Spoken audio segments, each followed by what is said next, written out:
Good evening. My name is Caleb Bentic, and I will be discussing the findings and recommendations on Homeland Security and border security.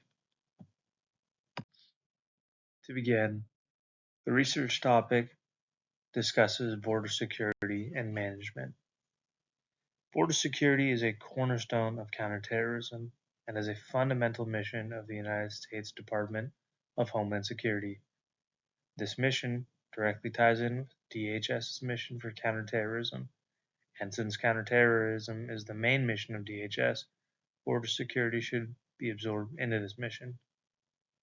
Currently, according to the Department of Homeland Security Strategic Plan of FY 23 to 27, border security is the second overall mission. The key findings are that border security involves more than just the borders between the United States and Mexico, but it also includes air travel, water travel, and literally the borders between the United States and Mexico and Canada.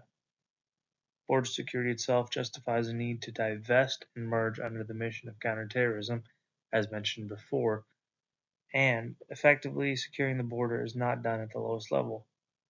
That means border security does not literally happen at the border, rather, it happens at Capitol Hill where the policies are made.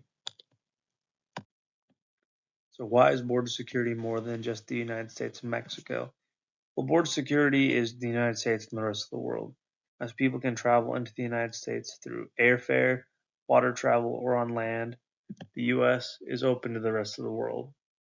However, that's not to mitigate the amount of people that try to cross through the Mexican border. From 2024, you can compare 117,000 compared to 8,000 people that try to cross in the U.S. That's a difference of policy, and that will be discussed later in the next few slides. However, the United States is also not just limited to land travel, it's also limited to aerial travel.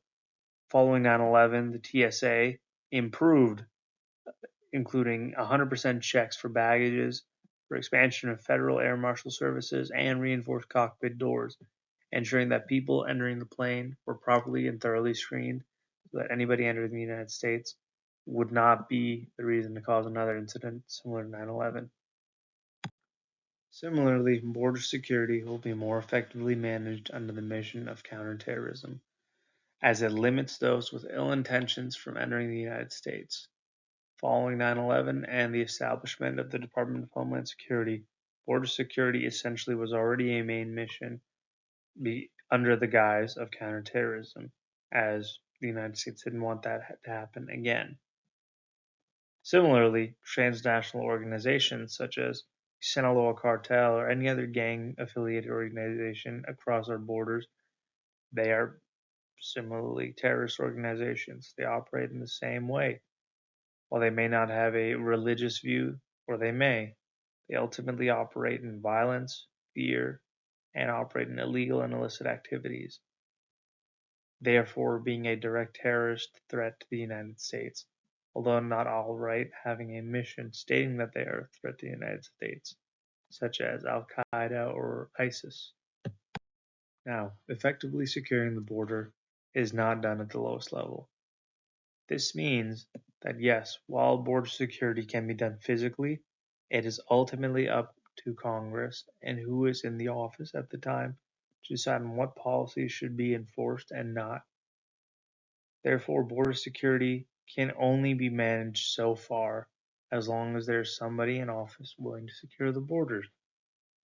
Apolitically speaking, border security is a very, very enduring process that is subject to change at any time based on political factors. My recommendation is that border security and management should be moved and dissolved under the Department of Homeland Security's first mission of counterterrorism. They both are essentially the same thing. Border security, at the end of the day, already falls under counterterrorism without falling under counterterrorism. Counterterrorism looks to stop any threats from entering the United States of America and disrupting day to day activities or affecting the people of the United States of America with malicious intent. Border security essentially does the same thing. And one of the subcategories categories of border security are counterterrorism. So ultimately, just sliding it underneath counterterrorism wouldn't do it any harm. It would probably allocate more resources, allowing Department of Homeland Security to target border security at a much more frequent level. So my takeaways are that policy is more effectively managed when it's managed at the highest level.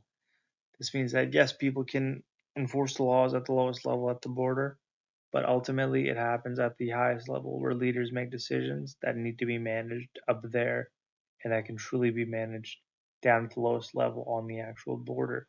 This includes the sea or on land or in the air. Border security is a unified land and sea operation contingent upon elements of the United States and foreign entity contribution. What does that mean? That means the United States needs to send out all assets that are available in order to enforce border security, but also rely on other nations to do their role, i.e., Mexico or Canada or any other nation that is entering the United States. They need to ensure that they are sending and screening the people into the United States that are not there to cause illicit harm. That also comes down to counterterrorism. The effectiveness of border security and management based on a combined effort targeting those in violation of United States law. That means that anybody that violates the law should be held accountable for that law. Thank you for listening to my presentation. Here are the references attached below. Please feel free to ask any questions if you have any. Thank you.